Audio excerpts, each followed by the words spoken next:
mieux. Ouais. On se sent un peu moins seul sur notre îlot perdu au milieu, sur notre iceberg. Il y a beaucoup de femmes entrepreneurs ce soir. Hein. Pourtant, c'était pas une soirée entre... Vous m'entendez? Ouais. C'était pas une soirée entrepreneuriat féminin, mais ça devient presque là. Mais en tout cas, l'idée, c'était entrepreneur au sens large, et surtout storytelling, et comment le storytelling peut devenir un véritable atout pour les entrepreneurs. Alors d'abord, moi, je suis ravie de vous accueillir, on est tous ravis de vous accueillir ici pour cette première session de CFPJ pour l'entrepreneuriat. Alors je vais essayer de vous faire j'ai travaillé un petit pitch storytelling, j'expérimente. Donc je m'appelle Florence Axel, je suis entrepreneur comme vous. Je vous laisse rentrer. Quand j'étais gamine, mon rêve, moi, c'était de bosser avec des artistes. Donc j'ai monté ma première boîte à 22 ans qui s'appelle la Tribu des Créateurs, qui est une agence de direction artistique événementielle. Jusque-là, c'est pas mal ou pas? C'est storytelling. Et puis ensuite, j'ai eu 2 enfants. Et à ce moment-là, la boîte avait 10 ans, elle commençait à bien marcher, j'ai commencé à m'ennuyer. Je me suis dit que j'avais envie de monter une 2e boîte. Mais que celle-là, j'avais envie qu'elle change un petit peu le monde dans le bon sens. Et je vous assure que c'est vrai. Mais je pense qu'on a tous envie de changer un petit peu le monde, non? Oui. Voilà, d'accord. Et donc j'ai eu l'idée de mes bonnes copines. Et mes bonnes copines, aujourd'hui, 4 ans après, c'est devenu le premier réseau collaboratif féminin. Et ça rassemble 50 000 femmes partout en France qui s'entraident et qui se rencontrent. Donc c'est une jolie histoire. La société existe depuis 4 ans et puis elle commençait à être sur les rails. Et là, j'ai recommencé un peu à m'ennuyer. Et donc j'ai envoyé un mail à 5 bonnes copines en leur disant tiens, si vous avez envie que je vienne partager tout ce que j'ai appris chez vous. Et là j'ai eu Florence Guevet qui est là-bas, qui est la DG du CFPJ, qui m'a appelé 1 minute après l'envoi de mon mail en me disant viens chez moi, viens chez moi. Et voilà pourquoi ce soir il y a le CFPJ et il y a mes bonnes copines, puisque je suis en mission de management de transition en tant que directrice du pôle communication et des formations en communication du CFPJ.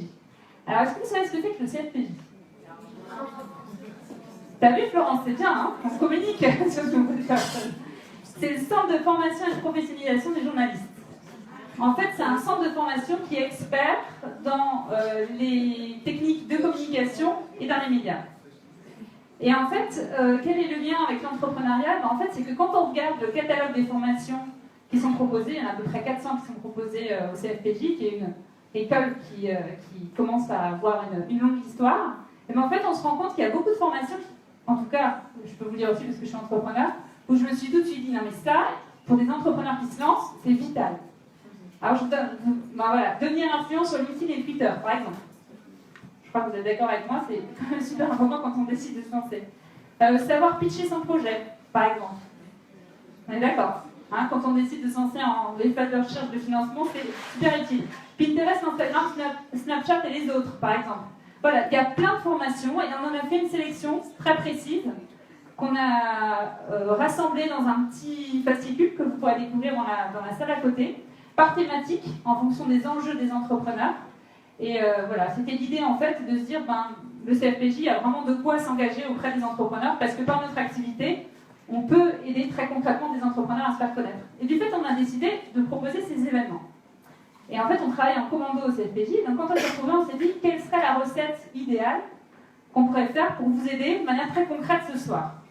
On s'est dit il faut 3 choses. Il faut un expert, Guillaume, sur un sujet très précis et très concret qui va pouvoir vous aider. Un expert du CFPJ qui propose des formations au CFPJ. Il faut un entrepreneur, vous allez voir tout à l'heure, qui s'appelle Yoram, qui va vous raconter son histoire et qui va nous raconter comment lui, il fait le buzz et comment il utilise et peut utiliser le storytelling. On va lui poser des petites questions entre copains. Et puis, on s'est dit aussi qu'il fallait du réseau, parce que quand on monte sa boîte, il faut du réseau, du réseau, du réseau. Et donc, à chacune de ces sessions qui auront lieu, on est parti sur un timing à peu près tous les 2 mois, on va vous faire découvrir un réseau. Ce soir, ce sera le réseau Entreprendre, que certains d'entre vous connaissent peut-être déjà, qui est un réseau qui accompagne, aide et finance des entreprises, qui va raconter ce qu'il propose aux entrepreneurs. Qu'est-ce que vous en dites? Ça vous va comme programme? Cool! Je voulais aussi remercier grandement la marque Chivas qui nous accueille adorablement ce soir ici. Et particulièrement nos amis Pascal, Thierry et India, qui ne sont pas là, mais voilà. C'est grâce à... Ah, voilà, il y a India qui est là. Donc si vous avez des questions sur Shiva, c'est elle. Elle est en train de déguster un cocktail d'ailleurs. Vous allez voir, ils ont plein de petites surprises pour nous aussi dans la deuxième partie de soirée. Et puis je vous rappelle aussi le hashtag de la soirée. C'est hashtag CFPJ entrepreneuriat. Surtout n'hésitez pas à relayer sur les réseaux sociaux. Alors je vous propose de se lancer directement dans le sujet. C'est bon, t'as allumé ton micro, t'es prêt à dégainer? Ouais, je pense que c'est bon. Alors, t'as une libre avec le micro, c'est déjà bien. Il a fait l'école des métiers de l'information, il a fait Sciences Po, il est auteur, formateur, expert de la pensée créative et du storytelling. Je vous demande d'accueillir Guillaume Lamarre.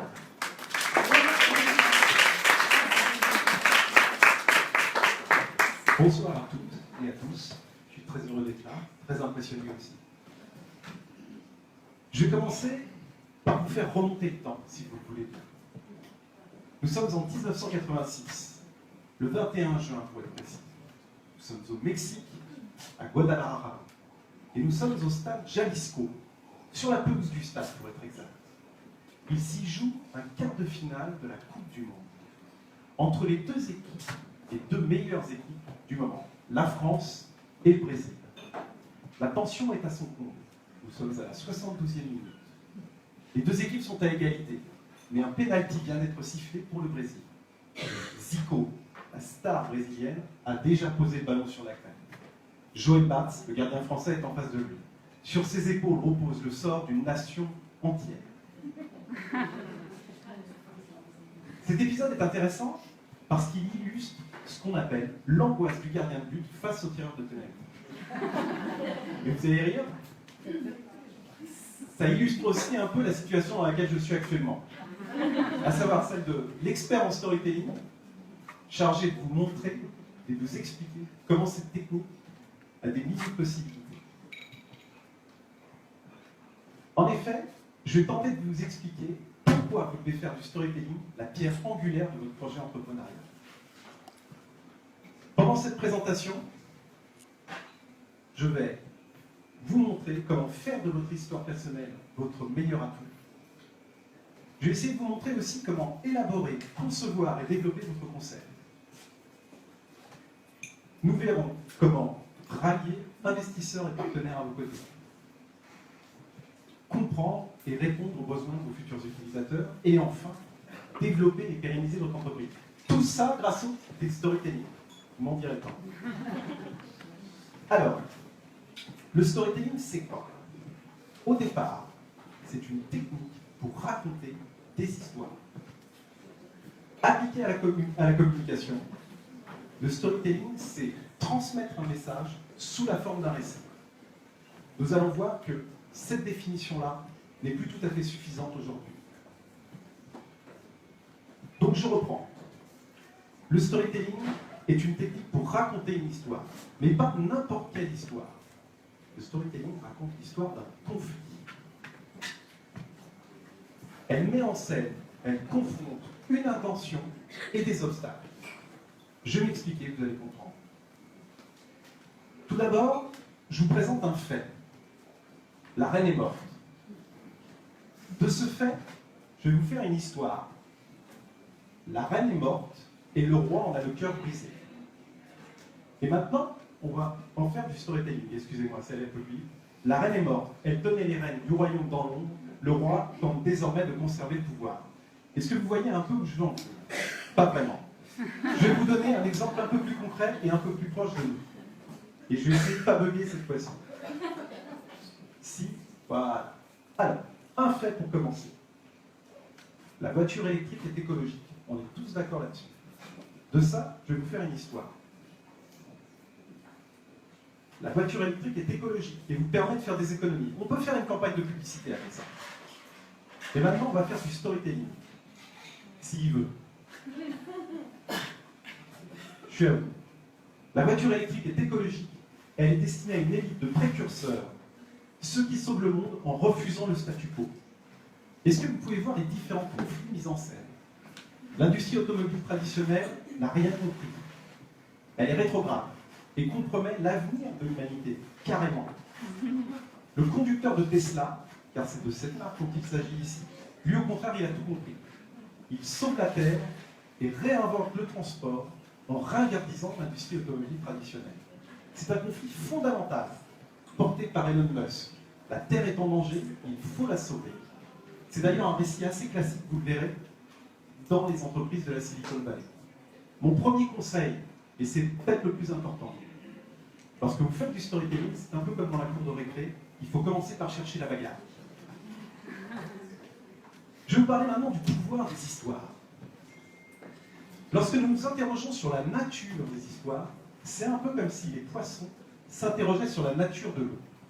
Nous sommes tous des constructions narratives. Nous sommes tous des histoires sur pattes.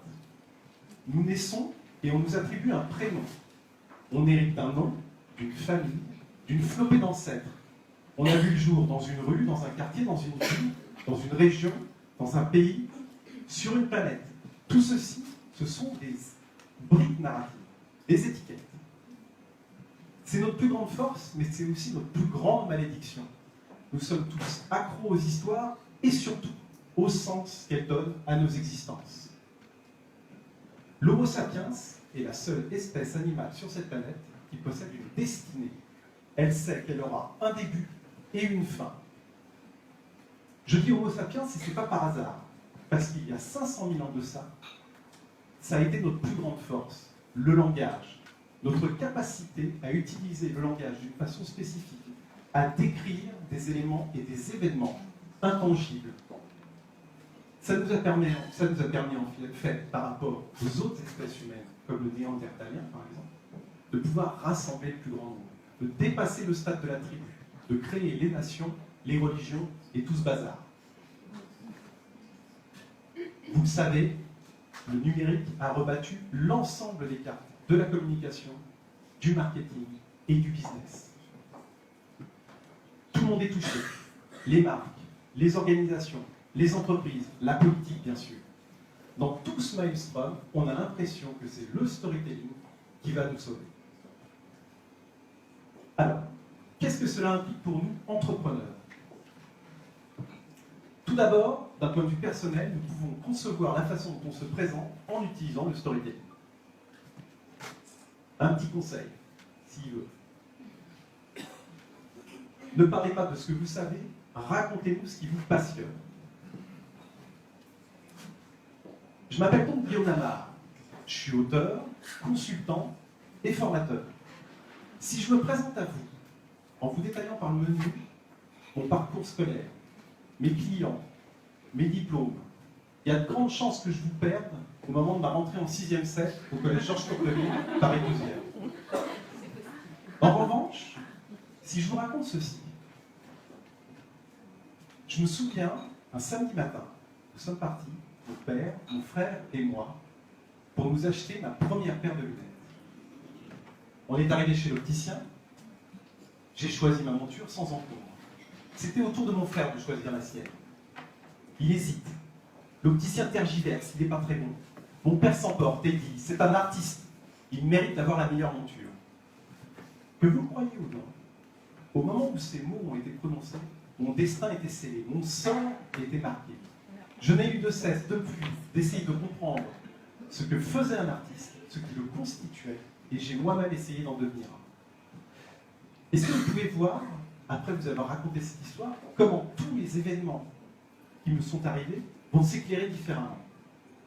Tout d'un coup, vous allez comprendre pourquoi je suis ici en face de vous, et pas un autre. Un autre petit conseil que j'aime bien, faites-vous traverser l'enfer. Il existe une règle essentielle en storytelling. Ça s'appelle les scènes obligatoires. À partir du moment où vous choisissez un genre pour l'histoire que vous allez raconter, que ce soit policier, romance ou science-fiction, vous avez des scènes obligatoires que votre public attend. Et bien figurez-vous que pour l'entrepreneur, c'est exactement la même chose. Il existe un certain nombre de scènes obligatoires dans votre parcours. Je vous en donne quelques exemples. La première, c'est l'étape de la conception, dans le garage. Ah, alors, la figure mythologique du garage aux États-Unis est assez impressionnante. Mais ça peut être dans votre cave, ça peut être dans la chambre de votre petite sœur, ça peut être n'importe où. L'étape de la conception est une scène obligatoire. Ensuite, les échecs. Les échecs sont souvent à mettre en scène. Le premier d'entre eux, le plus évident, c'est celui où toutes les portes se ferment devant vous quand vous voulez fonder votre boîte. Le deuxième, il est encore plus cruel. C'est celui qui arrive après les premiers succès. C'est obligatoire, la trahison. Alors la trahison, bien sûr, elle peut être humaine, mais elle peut être aussi technologique ou administrative. Vous voyez, toutes ces difficultés, tous ces obstacles face à votre détermination, votre intention, ce sont des conflits. Il s'agit du sel des bonnes histoires. C'est quelque chose d'essentiel lorsque nous devons nous valoriser. Et c'est en fait la manière la plus simple pour utiliser une histoire. Une autre phrase importante que j'aime bien, qui a été dite par James Joyce, c'est « dans l'intime sommeille l'universel ». Ce qui vous a touché émotionnellement renversera la terre entière. Vas-y, ma mère. Parlons maintenant de l'élaboration de votre concept. Aujourd'hui, le terme de storytelling est utilisé à tort et à travers. Il est complètement galvaudé. C'est presque devenu un label qualité. Mais en réalité, peu d'organisations en font réellement. Et quand je dis réellement, ça veut dire sciemment. Car en fait, toutes les marques font du storytelling, mais sans le savoir. Souvenez-vous de ce que je vous disais au début de cette présentation. Le storytelling, c'est la mise en scène d'un conflit. Aujourd'hui, le storytelling, d'un point de vue de la communication et du marketing, c'est en fait la façon dont une marque va mettre en scène et gérer la tension inhérente à chaque point de contact avec son utilisateur ou avec son client. Je m'explique. Nous savions déjà que la technique était multi-support.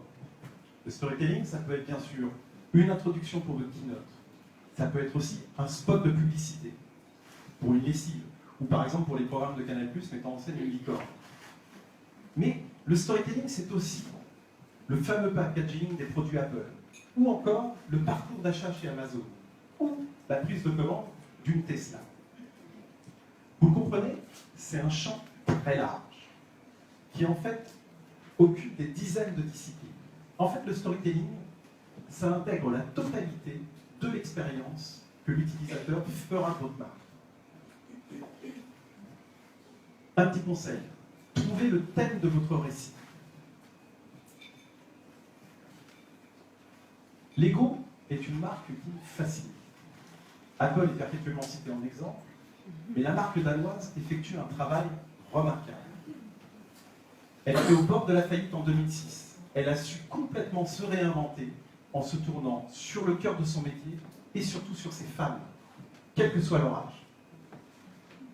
Lego est un expert du storytelling. Leur stratégie de contenu va au-delà du brand content. Ils ont sorti Lego Movie, ils vont sortir un film qui s'appelle Batman en février prochain, et à chaque fois, c'est des publicités de près d'1h30 sur leurs produits. En fait, Lego, ce que nous apprend Lego, c'est qu'il faut absolument rattacher un univers à son produit. On va se le faire pour le plaisir. J'espère que vous allez comprendre le truc. Un petit fait. Les jeux de construction développent la créativité. On est d'accord? Enfin, j'espère. Une histoire, une belle histoire. Ah, va bien. Vous l'avez pas vu, c'est très bien. J'arrive. Une histoire. Les jeux de construction développent la créativité et permettent aux parents et aux enfants de partager des moments privilégiés. Encore une fois, avec ça, on peut faire une campagne de communication. Les mobiles communiquent comme ça, sans problème. Par contre, si on fait du storytelling, les jeux de construction permettent aux enfants de construire leurs rêves, sans suivre les chemins tracés. Est-ce que vous voyez la nuance dans tout ça? C'est-à-dire qu'entre une histoire assez classique, un message assez banal, et quelque chose qui va mettre en scène un conflit, qui va sous-entendre une tension, et qui va permettre du coup de capter un peu plus votre attention, et surtout de vous valoriser. Ça valorise la marque, bien sûr, mais ça vous valorise vous en tant qu'utilisateur de Lego, en vous disant, en effet, je suis en train de donner à mon enfant les outils, les moyens pour devenir plus créatif. Lego a donc le storytelling dans ses gènes. Je ne sais pas si vous le savez, il y a des centaines de conventions chaque année de fans de Lego autour du monde. En fait, c'est des conventions où il y a des expositions, mais il y a aussi des concours. Et ces concours opposent des équipes les unes aux autres. On leur distribue des boîtes de Lego, on leur donne un thème, ça peut être aussi brinque-ballant que vache contre cochon, par exemple. Et à partir de ce thème, ils doivent trouver une scène. Et en fait, le secret du truc, c'est que c'est pas tant la meilleure scène au niveau technique qui va gagner. La meilleure scène, c'est la meilleure histoire qui est racontée. Et en fait, ils partent de l'histoire pour créer la scène. Et c'est comme ça que les concepteurs Lego inventent les produits Lego, inventent les boîtes. Un truc pour mettre en place un storytelling efficace. Toujours avec cette histoire de thème. Je suis désolé, l'ordi est un peu loin, mais du coup, ça fait un peu l'impression d'appeler cognac gel à chaque fois. Pour créer du storytelling, il faut une vision, une mission, une méthode. C'est aussi simple que ça. Je vous le fais en très court. Une vision, c'est un objectif. Une mission, c'est vos valeurs en tant que marque. Et la méthode, c'est votre personnalité, le ton que vous allez utiliser, la façon dont vous allez vous exprimer, dont vous allez designer votre site, vos produits. Ça fait beaucoup de choses là. On va faire une petite pause.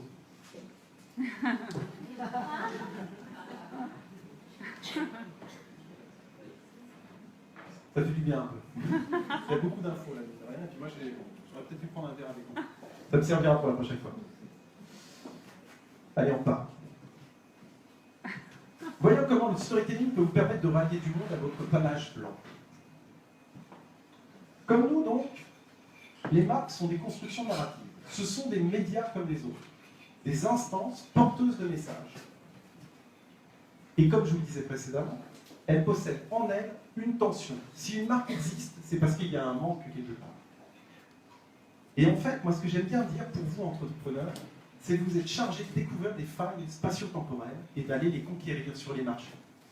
C'est votre boulot. Je ne vous apprends rien. Pour convaincre des investisseurs, il faut savoir pitcher. Je ne sais pas faire. Je vous invite à aller visiter le site attach.io. C'est un site assez génial. Dessus, vous allez voir des pitch decks. Les pitch decks, c'est quoi? C'est les slides de présentation des startups qu'elles présentent aux investisseurs pour lever des fonds. Vous allez voir qu'en général, elles sont toujours construites de la même manière. En général, on plante un décor, on expose un problème et on présente sa solution. C'est comme ça que ça se présente. Et bien ça, c'est la structure classique d'une histoire en 3 actes. C'est le moment de vous parler d'un truc que j'adore, ça s'appelle le pitch Pixar. On l'appelle comme ça, mais en fait, c'est Internet qui l'a appelé comme ça. Ouais, on en reparlera peut-être après. Les histoires modernes sont quasiment construites toujours sur le même modèle, en 3 actes donc, mais surtout en 7 étapes. Il était une fois, chaque jour, mais un jour, à cause de ça,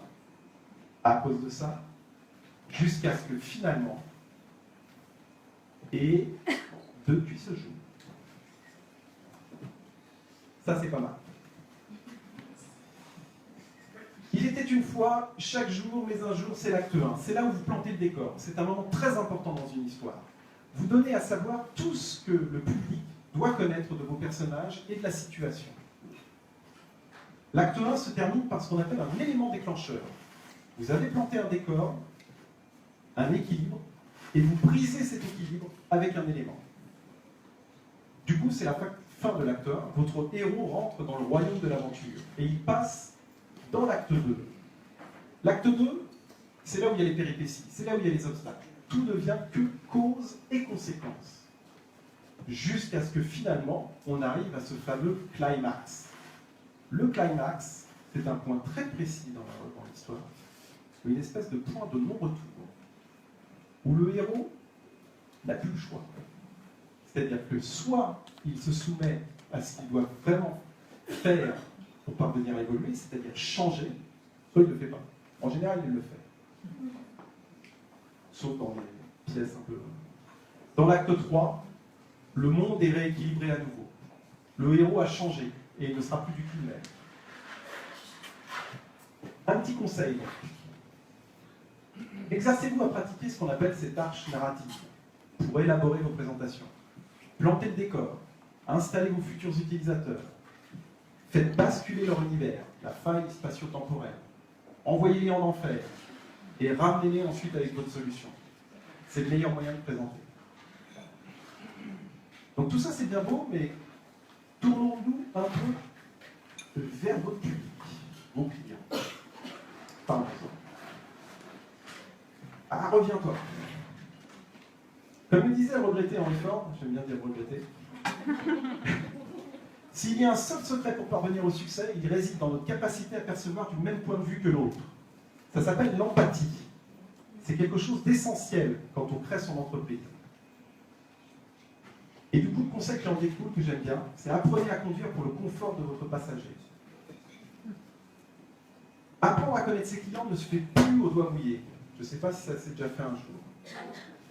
Je pense que vous savez tous maintenant ce que c'est que les personas. Les personas en latin, ça veut dire le masque. C'est des représentations de vos utilisateurs les plus caractéristiques. C'est un moyen de travailler votre projet et surtout votre parcours. Alors en effet, pour créer ces personas, le meilleur moyen, c'est quand même de récolter et d'analyser de la data. Mais le storytelling a quand même son mot à dire. Car vous n'y couperez pas. Il faut que vous décriviez vos personas aussi précisément que des personnages des scénarios d'un film. C'est très important. Pour travailler votre parcours utilisateur, j'ai un petit conseil. Travaillez avec des si et des alors.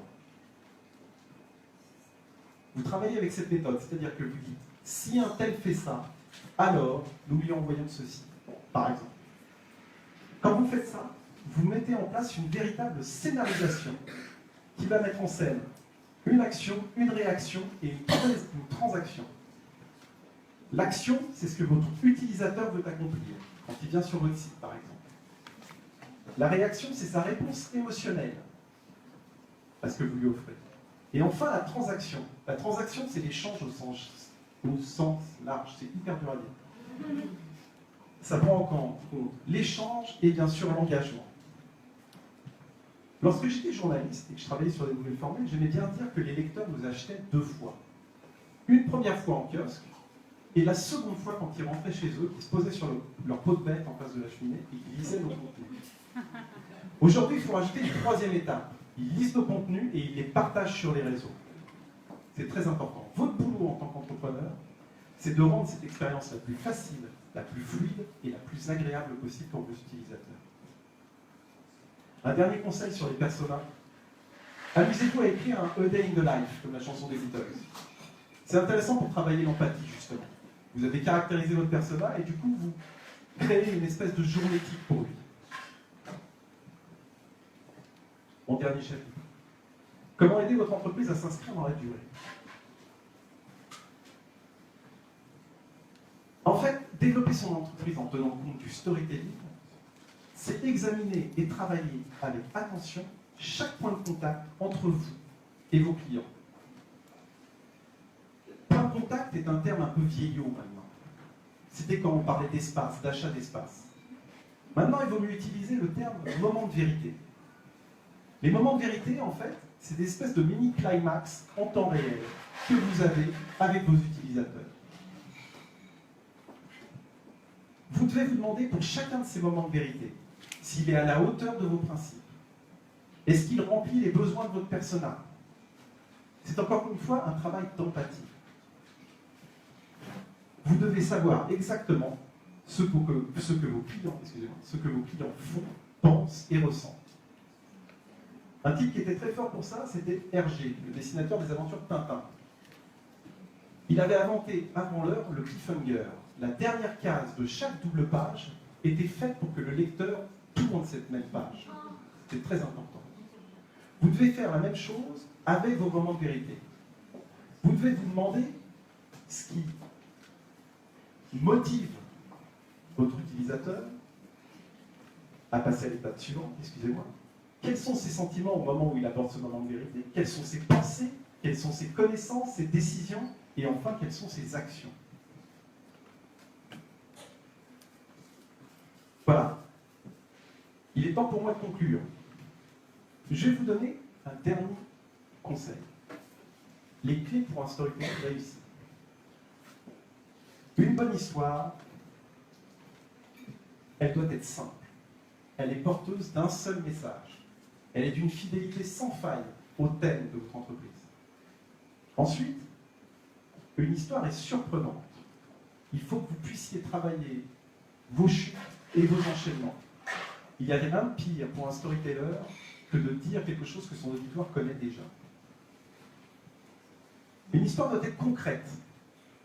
Ce n'est pas une explication, c'est une démonstration. Une histoire doit être crédible. L'écrivain américain Philip Roth disait que la seule différence entre la fiction et la réalité, c'est que la fiction doit être réaliste. Et enfin, une histoire doit être émouvante. Joie, fierté, tristesse, peu importe, tout est permis. Comme le disait, ouais, regarde. Allez, je suis loin. J'arrête. Parce qu'il y a du monde. Du coup, ça fait des interférences. Je suis là, ouais. Du coup, vous reconnaiez simple, surprenant, comme ça, vous pouvez noter. Concret, crédible, émouvant, et enfin. Ce que disait Maya Angelou, une poète américaine que j'adore. J'ai appris que les gens oublieront tout ce que vous leur avez dit. Les gens oublieront tout ce que vous avez fait, mais ils n'oublieront jamais ce que vous leur avez fait ressentir.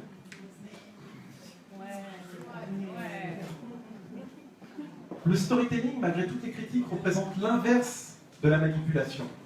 C'est en fait de l'inspiration. Attention, le storytelling n'est pas la pierre philosophale. Elle ne va pas transformer votre projet en or à tous les coups. En revanche, ça peut être une pierre angulaire, un principe fondateur pour votre projet. Et comme les cailloux du petit pousset, ils vous permettront toujours de retrouver votre chemin.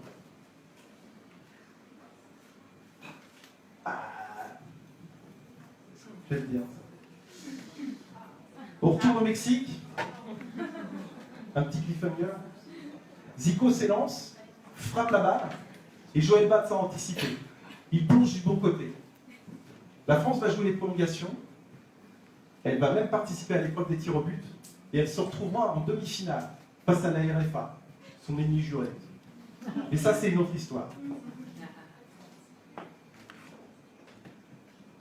Voilà, j'espère que je vous ai donné envie de faire du storytelling l'une de vos cartes maîtresses. J'en profite un peu.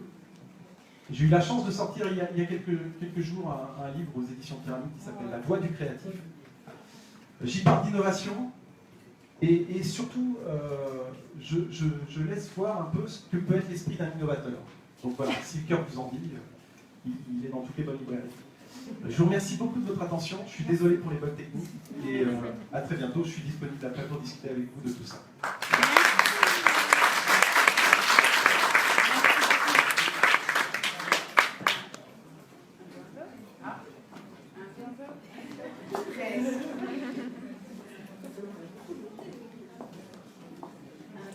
Ah, ça marche. Merci beaucoup, Guillaume. Je crois que vous êtes d'accord, c'était passionnant, non? Oui. C'était riche, c'était concret, c'était voilà. C'est les experts du CFPJ. Alors, on va changer la mise en scène. Tu peux nous aider, s'il te plaît? Elle est là? On va juste enlever. Voilà.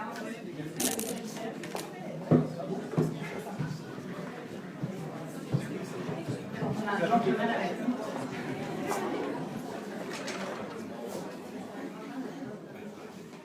Alors, je vous demande maintenant d'accueillir notre deuxième invité. Alors lui, il a fait l'EM Lyon, il est cofondateur de Buzzcard. C'est un entrepreneur qu'on croise juste partout. C'est pour moi le roi du buzz et de la Buzzcard. C'est Yoram Moyal.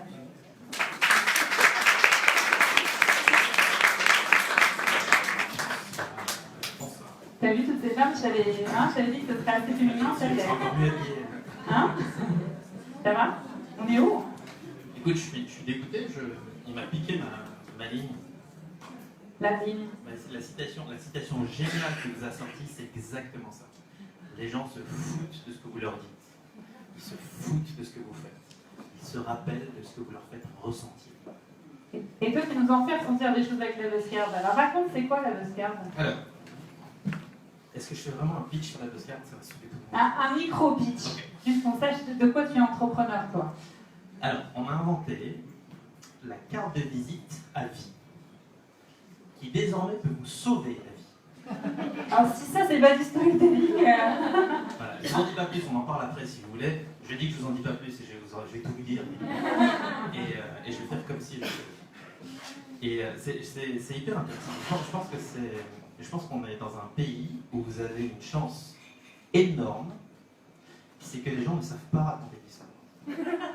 Mais je rigole pas, c'est-à-dire que sortir du lot, finalement, c'est pas si compliqué que ça, parce que la culture française Alors je ne suis pas français, mais j'ai grandi dans une école française au Maroc, donc j'ai fait mes études après en France.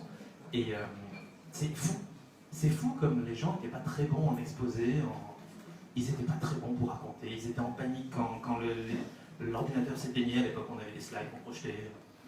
Et c'est impressionnant. Et sortir du lot, parce qu'on raconte une histoire, bah, je pense que c'est la chose qui a fait qu'on est sorti du lot nous-mêmes. Alors après, on a un produit, c'est sûr, je l'ai oublié. C'est sûr que si vous voyez un Premier ministre passer lors d'un événement, vous savez, tout le monde déteste que vous soyez à gauche, vous détestez la droite, vous soyez à droite. Et finalement, quand vous voyez un Premier ministre, tout le monde fait la cour. C'est vraiment ça, hein, c'est la cour, c'est tout le monde autour. Et en fait, vous êtes juste là sur un stand, un pauvre stand, où vous faites une petite animation pour un grand compte, et vous faites juste ça. Et vous lèves suffisamment le bras pour qu'Emmanuel Valls regarde et dise « Mais qu'est-ce qu'il fout avec ma carte ?» Hein, parce qu'on imprime sa carte à vie, où il a juste écrit son prénom, son nom. Et si tu montes suffisamment haut, il regarde et il vient vers toi. Et il a des filles d'armes comme ça, donc tu as fait ça avec Emmanuel Valls, tu as fait ça avec... On a fait ça avec tout le monde. Là, je porte un truc assez sympa, je porte un connecting jean. Est-ce que vous avez déjà entendu? Alors, déjà, ce qui est très important, c'est que tu dis qu'on fait le buzz, mais en réalité, on ne le fait pas. On le fait auprès d'une petite population, celle qui nous intéresse. On n'a pas vocation à faire du grand public, on ne sait pas vendre au grand public. Vous n'avez peut-être jamais entendu parler de BuzzCard. Et pourtant, les personnes qu'on rencontre, on les rencontre très souvent, et ils ont l'impression qu'on occupe le terrain. Et ils nous voient partout. Mais ils nous voient partout parce qu'on utilise bien notre propre BuzzCard. Le principe est le suivant, je vous explique quand même, sinon vous n'avez rien compris. Si je vous rencontre, chère madame, et qu'on discute 10 minutes, voilà, je vais discuter, j'espère discuter avec 50 personnes tout à l'heure, c'est beaucoup. 30 personnes, ok. Si je trouve quelqu'un intéressant, ou si la personne me demande ma carte, je peux lui dire non. Donc, je vais lui sortir ma carte ultime, il y a juste mon nom, et je lui propose de scanner le code qui s'y trouve. Il se trouve que personne en France ne sait scanner un code. À moins que vous tombiez sur un asiatique, les mecs ne savent pas scanner. Ils n'ont pas l'habitude. Donc c'est intéressant qu'on soit parti aussi loin. C'est-à-dire qu'à priori, on a un truc de merde, c'est une carte avec un code, mais tout le monde s'en fout. C'est le fameux conflit qu'il y avait dès le départ, en fait. Voilà, c'est beaucoup plus fin que ça. C'est beaucoup plus fin que ça. Mais il n'en demeure pas moins qu'on part d'un postulat de base. Les gens croient qu'on a une simple carte avec un QR code. Alors certes, le QR code renvoie vers une carte digitale qu'on peut mettre à jour, les gens comprennent bien, mais ils se disent « Ok, mais il faut que les autres en face de lui sachent scanner. » En fait, non. En fait, j'ai ça juste pour l'élégance du geste. Tu vois, si vous me sortez votre carte, moi je ne vais pas faire le malotru en me disant « Non, vous savez, moi je suis hyper branché, je vous envoie juste un mail avec mes coordonnées qui se mettront à jour. » Donc j'ai intérêt à vous sortir, à dégainer cette carte juste par élégance, parce que peut-être que vous êtes emmerdé à réimprimer des cartes en panique, vous êtes venu à New York et vous n'avez pas de carte et c'est carrément un livreur qui est venu, ça vous a coûté 200 balles à l'aéroport, ça peut être un bordel sans nom. Je ne sais pas combien de personnes ont des cartes en imprime. En général, quand vous réimprimez, ne mentez pas. Vous en réimprimez quand vous êtes à la bourre et qu'il vous en reste très peu. Ne mentez pas. Donc le principe est le suivant. Avoir cette carte qui est toujours dans son portefeuille, c'est juste pour l'élégance du geste. Ça sert à rien. Parce qu'à moins d'être en Asie, ou de tomber sur un petit malin qui veut se la jouer, ouais, moi je sais scanner, attends, bouge pas, vous ne trouverez personne qui sait flasher rapidement. Et l'idée de BuzzCard, c'est que je fasse le boulot à la place de l'autre. L'idée de BuzzCard, c'est je maîtrise mon networking. Si je vous rencontre et que j'ai quelque chose à vous vendre ou à vous teaser, parce que une des clés de ce qu'on fait, c'est considérer que n'importe qui, n'importe quelle personne, à partir de 15 ans, elle peut changer votre vie. N'importe qui que je rencontre, je suis en mode putain, il va changer ma vie. Et je ne perds rien de lui glisser 3-4 mots sur ce que je fais. Parce que si ça se trouve, il a un oncle qui est investisseur dans un gros fonds. Il a... T'as vraiment raison, c'est important. Toujours, on dit souvent oui, non, mais j'ai un projet, non, mais je peux pas en parler, c'est secret. Racontez au maximum de personnes votre projet, quel qu'il soit, à quel niveau d'avancement qu'il soit. C'est vraiment... Non, mais je suis complètement d'accord avec toi. Vous vous rendez pas compte. C'est-à-dire que moi, j'ai coutume de dire que ce que je fais là, j'espère que dans 3 mois, je considérerai que c'est de la merde. C'est très important de dire que ce que je fais, ça va évidemment s'améliorer. Et si j'attendais que ce soit un produit vraiment nickel, j'attendrais toute ma vie. Ça, c'est vraiment les logiques des startups, hein. C'est très dans les logiques agiles, test and learn.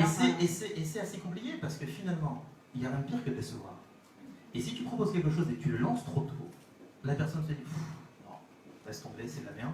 Et du coup, revenir au charbon, c'est très compliqué. Il aurait mieux valu ne pas parler à quelqu'un que de lui en parler, qu'il découvre une expérience et qu'il soit déçu parce que pour X raisons, sur son Nokia bizarre, ça n'a pas marché. Ou il n'y avait pas de réseau au moment où il a essayé de flasher.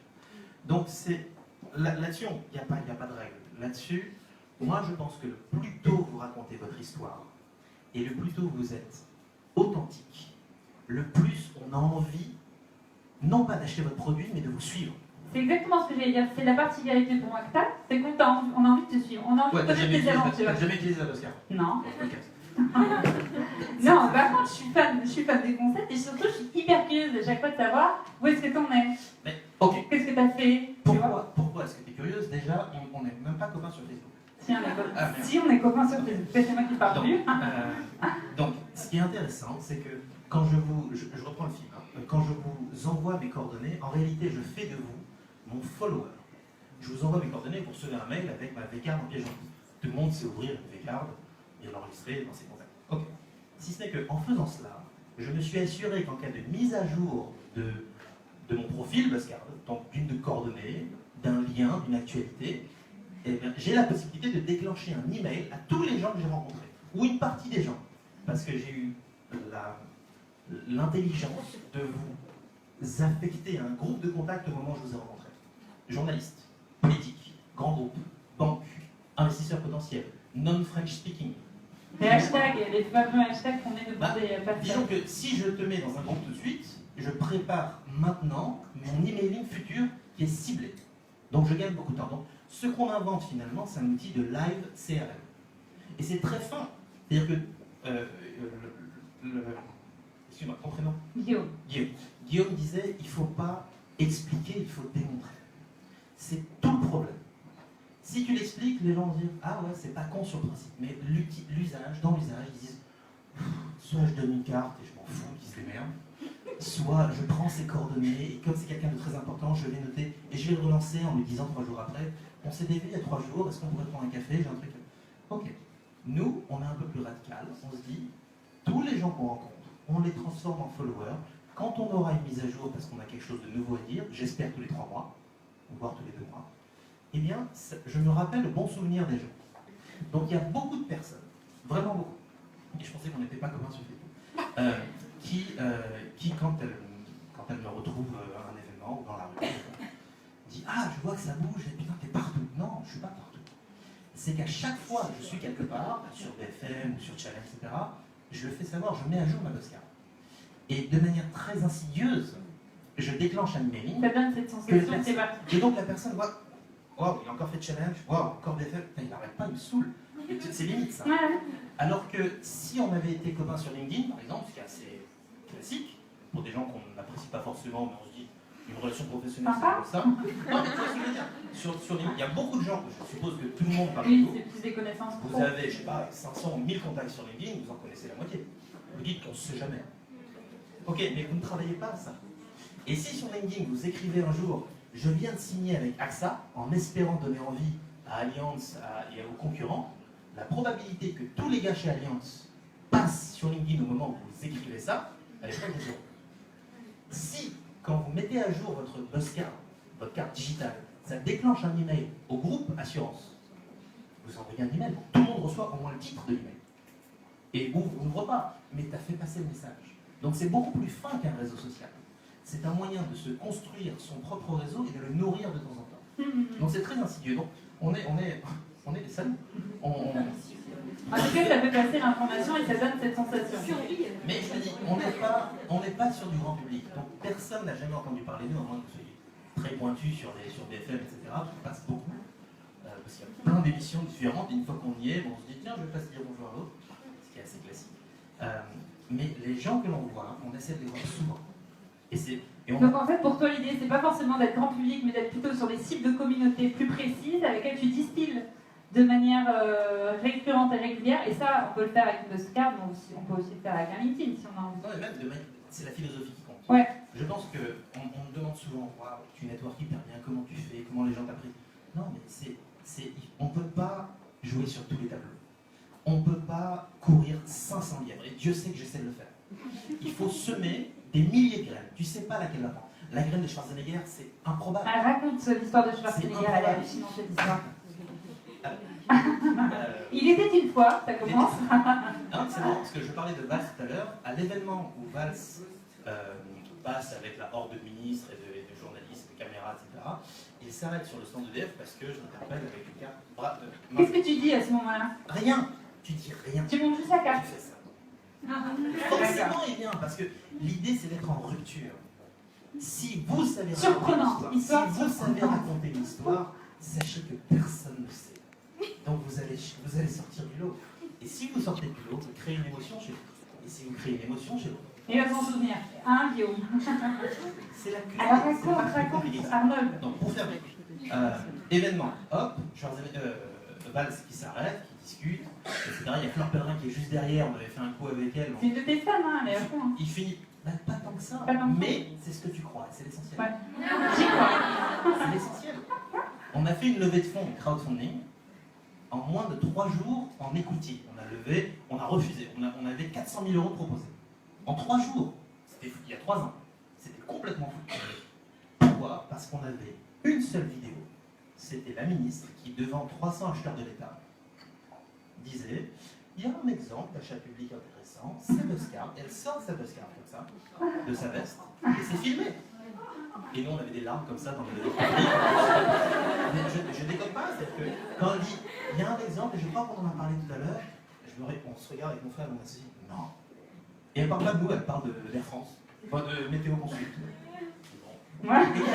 Et il y a un deuxième exemple, elle sort sa carte comme ça, et elle dit le ministre en a une, le ministre de l'Industrie, Montebourg en a une, parce qu'on l'a vu. Et cette carte, on l'avait filée 6 mois avant à son conseiller. Et elle, on l'avait vue 9 mois avant, un petit événement. On avait marqué son esprit. Et si vous regardez la vidéo, enfin pour ceux à qui je vais envoyer ma Oscar, si vous regardez la vidéo, vous verrez que ce qu'elle dit, c'est on connaît bien ses fondateurs. Je l'ai vu une fois dans ma vie. Ça, c'est son storytelling à elle de sa relation avec toi, en fait. Mais alors, là tu marques un point. Tout le monde a un agenda. Tout le monde a un objectif particulier. C'est ce qui a été dit par Guillaume tout à l'heure. Si tu te mets à la place de l'autre, essaie de te poser la question, qu'est-ce qui va l'intéresser? Est-ce que si tu as affaire à un grand groupe, c'est ce qu'on maîtrise le plus? Je suis navré pour ceux qui viennent pour le B2C, j'y connais rien. Mais en B2B, on est pas mal. Si vous savez que la personne vient de prendre son poste, un poste global au niveau digital monde, tu sais qu'elle a besoin de petits éléments pour dire ok, grâce à moi les gars, j'ai digitalisé toute la boîte. Ok, il y a 160 000 personnes qui n'auront plus de carte de visite classique, elles vont avoir une postcard. Et c'est moi qui l'ai apporté. Et c'est ça. Ouais, tu fais partie de leur histoire, finalement. Mais c'est ça qui compte. Quand vous rencontrez quelqu'un, la première question que vous devriez vous poser, je crois, c'est qu'est-ce que je peux lui apporter vraiment? Le fait que sa boîte soit hyper fière d'utiliser un produit, mais il s'en fout, lui, vis-à-vis de son boss, vis-à-vis de son histoire. Qu'est-ce que je peux lui apporter vraiment? Et c'est une vraie... Enfin, je sais pas. Moi, j'ai fait du conseil avant, donc peut-être que je suis un peu biaisé, mais je pense qu'on ne vend jamais de produit. Jamais. Jamais, jamais, jamais, jamais. On vend une solution à une personne qui, a priori, n'a pas de problème, ne l'a pas évoqué avec vous. Mais vous savez que toutes les personnes dans les groupes ont besoin de se faire mousser, ont besoin de monter un petit peu, ont besoin d'exister, on a tous besoin d'exister. Voilà. Et si tu joues sur ce besoin fondamental, qui est un besoin d'importance et de reconnaissance, D'existence, bah, ça peut fonctionner. ouais, dans un cas sur deux, tu sais que tu vas faire mouche. Mais c'est un travail de très longue haleine. Je pense que beaucoup à ma place. Il faut semer beaucoup pour récolter. Il faut semer beaucoup. Mais 2, je suis navré de vous le dire, il y en a qui vont en chier. Mais il faut jamais lâcher. Jamais. Never, Jamais. ever. Mais c'est quelque chose de viscéral. Si vous ne croyez pas suffisamment à ce que vous faites, si vous n'avez pas quelques premiers clients le plus rapidement possible, vous n'avez pas des retours hyper enthousiastes, vous n'allez pas tenir. Et tant mieux. Parce que si vous tenez avec des clients qui ne sont pas hyper satisfaits et que vous n'y croyez qu'à moitié, ça va se planter. Peut-être en 5 ans, si vous êtes folle, il y a 2 ans. Mais il faut. C'est pas vraiment de la ténacité dans la mesure où si vous êtes convaincu que vous avez raison, et que vous pouvez toujours améliorer, parce que tous les 3 mois, vous considérez qu'il y a 3 mois, vous pensez que vous avez raison, ben vous avez tort, parce que c'est de la merde. Si vous êtes convaincu que vous êtes sur le bon chemin, parce que certaines personnes adorent ce que vous faites, même s'il y en a 10 ou 50, et que vous visez des millions de personnes, s'il y a 50 profils différents, pas forcément représentatifs, tu ne peux pas savoir. Et là, mais personne ne peut vous arrêter. Vous pouvez divorcer, vous pouvez imaginer plein d'horreurs, mais rien à foutre, quoi. Tout ciel. Ce que je retiens, c'est vraiment l'aspect communautaire, hein. C'est travailler sur une cible précise et pas forcément... Écoute, Parle-nous d'Arnold Schwarzenegger, quand même. Est-ce qu'on est là toute l'histoire? Parce qu'après, il va falloir qu'on passe à notre dernière intervenante. Val s'arrête sur le stand, il reste au moins 10 minutes. Il devait faire 10 minutes pour tout le salon. Donc tout le monde s'énerve, etc. Et l'organisateur de l'événement, enfin la boîte de com qui organise l'événement, se dit il y a un petit malin là-bas qui l'a bloqué, il a volé la vedette et toutes les caméras étaient sur lui. Et donc ça a marqué son esprit. Et le jour où lui devait organiser l'événement que Schwarzenegger, en tant que co-président du R20, du Regions for Climate, donc un truc un an avant la COP21, il a inauguré ça à Paris. Et il m'appelle en disant est-ce que tu veux faire le badge? Je dis bah oui. En fait, c'est pas n'importe quoi comme événement, c'est un événement très green. C'est le premier événement green qui va donner le top départ pour la COP21. Et là, on sait que c'est Schwarzenegger, on sait que c'est les équipes et qui risquent de passer à côté. Et donc, qu'est-ce qu'on fait? On se débrouille avec un journaliste, sans le mettre à la combi, mais on sait que si on a des choses sympas à raconter, on va avoir de la presse. Donc, on annonce, parce qu'on a le go de principe, donc on annonce que ce sera le premier événement dont les badges que tout le monde va avoir ici seront des badges connectants. Des badges qui permettront de sauver la planète dans la mesure où, si toutes les personnes qui reçoivent ce badge se disent « je n'imprimerai plus jamais de ma vie de carte, je ne prendrai plus jamais aucune carte de quelqu'un d'autre, je les prendrai juste en photo avec l'application Postcard », du coup ça fait quelques heures. Si ça se diffuse, et si la personne de chez Danone se dit « tiens c'est génial, j'en parle à mon boss » et que tout Danone se met au Postcard, effectivement il y a un impact. Il y a plus d'1 milliard, entre 800 millions et 1 milliard de cartes de visite papier échangées chaque jour dans le monde. Il y a plus de 30% des cartes qui sont jetées, parce que, souvent dans les grands groupes, parce que la personne change de poste, elle avait 500 cartes, on va balancer 300 parce qu'elle change de poste. Ok, donc il y a un coût à jouer là-dessus. Et plutôt que attendre que ça se passe, je décide d'aller à Los Angeles en me disant, on ne sait jamais. Parce qu'on me dit bien clairement, non, on ne te donne pas les emails de l'équipe, va pas les saouler, on te connaît, tu vas encore faire ton vendeur. C'est très dur, hein, pour quelqu'un qui crée, de passer pour un commercial de base, c'est très dur. Mais c'est le jeu. On est les vendeurs de nos concepts. Hein, oui, mais en France... Oui, c'est pas la... En France, c'est tout sauf respecté. Le salesman en France, et je suis pas vrai, mais... si vous ne vendez pas, votre boîte, elle sert à rien. Ouais, c'est ça. Donc, mais comme c'est mal perçu, bah, du coup, séduire des grands groupes, séduire des personnes finalement qui représentent des grands groupes, bah, tu passes un peu pour le vendeur de ta vie. Quoi. Et j'ai fait des grandes études. Et donc, tu es allé à Los Angeles? Je vais à Los Angeles et l'avant-veille de mon départ, je communique, je mets à jour ma Postcard online, et ça déclenche un mail en disant, en mettant l'article de Les Échos, qui disait que le premier événement dont les badges seront green et communicants. Et du coup, je passe un coup de fil à l'agence, et il se trouve que l'agence est en face de la coprésidente qui me dit « Mais attends, t'es à Los Angeles, mais tu veux pas passer remettre une carte à Charzy ?» Non. C'est incroyable. J'ai une carte avec le nom de Charzy sur moi. C'est quoi l'adresse? Et j'y vais, évidemment, il n'est pas là. Mais je vois son équipe. Et son équipe trouve ça génial. Et il nous dit, tenez-vous bien, waouh, c'est vraiment smart. Ça fait combien de temps que vous existez? 6 mois, 8 mois? 3 ans? 3 ans? Et on n'a jamais entendu parler de vous, mais venez ici. Vous n'avez rien à foutre en France. C'est intéressant comme quoi, je pense que c'est complètement planté. Et de pays. Et de stratégie. C'est-à-dire que c'est le buzz avec un grand B, avec 2 Z, qui aurait dû faire le boulot. Ok, bah écoute, on verra. On verra si on a eu raison de tenir sur les grands groupes et sur la France, parce que l'intérêt de la France côté grands groupes, un groupe comme Pernod Ricard, c'est très lent. C'est très lent. Tout le monde se regarde en disant si personne ne l'a fait, pourquoi le faire? Pourquoi digitaliser les collaborateurs alors que les autres n'ont pas encore fait? mais le jour où il y en a un qui le fait. Ça fait la traînée de poudre. Bah, du coup, tu vois, tu sais que ça va prendre du temps, mais les grands groupes sont tellement grands, tellement puissants dans ce pays, qu'il faut tenir. Mais le jour où tu en as un, voire deux, dans deux domaines différents, on va dire un assureur et un opérateur mobile, c'est parti. Donc on y croit. On n'a pas encore signé pour beaucoup de monde, mais on y croit quand même. Et on tient à quelque chose de fondamental.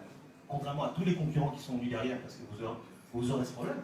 Si vous n'allez pas assez vite et que votre idée est bonne, il y a des concurrents qui vont profiter des 3-4 années de réflexion pour faire le même produit que vous et l'améliorer avec plus d'équipe, plus d'argent. Ok.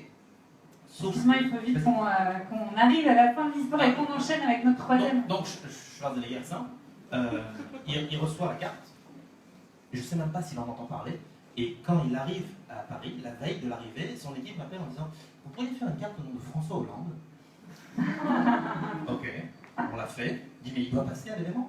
Non, c'est jamais. Schwarzenegger, donc quelqu'un arrive, prend la carte, Schwarzenegger arrive à l'Élysée, et on se sépare. Et il remet sa carte à François Hollande, comme ça, en disant « Ça, c'est votre badge de l'événement. » Oh, je le fais pas en anglais, hein, j'étais pas là. Mais en gros, il lui dit c'est votre badge connectant, c'est votre carte de vie à vie. Oh, by the way, it's French. En gros, c'est la boutade, c'est-à-dire comment est-ce qu'on est passé d'un mini foutage de gueule. Il faut qu'un Californien arrive pour montrer au président voilà ce que font les startups françaises. Ça valait la petite histoire quand même, hein. On est d'accord ou pas? Et la chance que l'on a, alors la chance que l'on a, ça aurait pu se passer, personne n'aurait pu enfin, je vous l'aurais dit, vous m'aurez pas cru.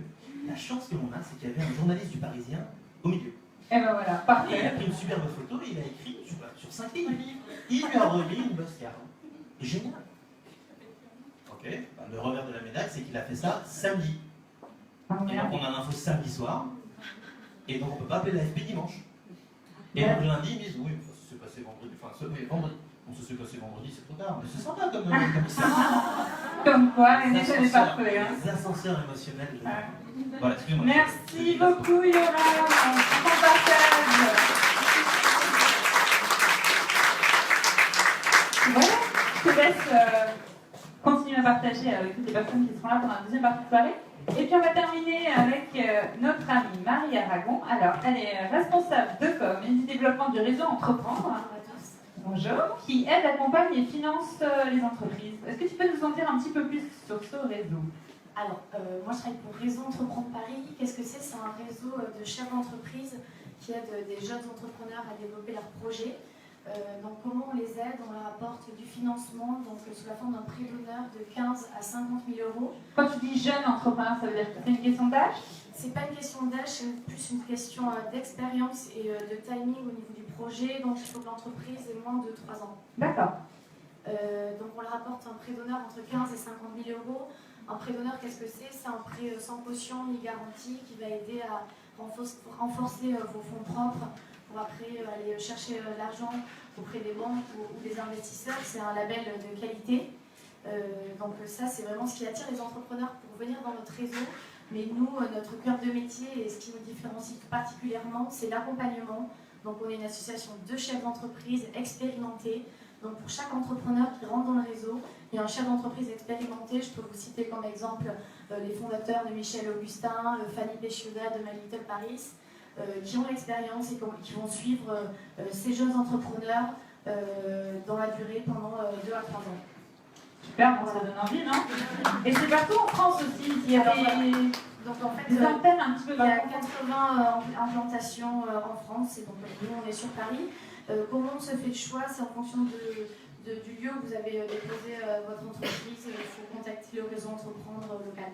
D'accord, donc où est-ce qu'on vous retrouve? C'est sur le site internet? Voilà, sur le site internet, c'est la première démarche. C'est Réseauentreprendre.com, c'est ça? Réseau Entreprendre Paris, avec des petits tirets, et déposer une candidature en ligne.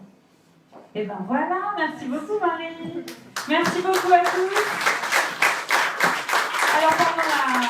T'as vu la pluie? C'est chouette, non? C'est intéressant. Hein, donc deuxième partie de soirée, plein de petites surprises avec ces charmants messieurs qui seront tout au fond. Oui, c'est pour toi aussi Guillaume. Qui vont vous faire découvrir des cocktails à base de chivas. Et dans la deuxième salle, vous allez même pouvoir apprendre à les faire vous-même. Ce qui est plutôt sympa. À savoir aussi que dans la salle, il y a Christine. Est-ce que Christine est là? Oui, Christine est là.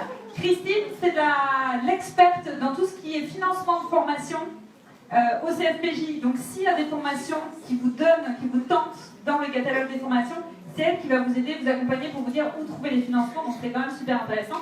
Et puis, il y a tous nos experts qui étaient là ce soir qui restent dans la salle et avec qui vous allez pouvoir échanger. Merci beaucoup à tous.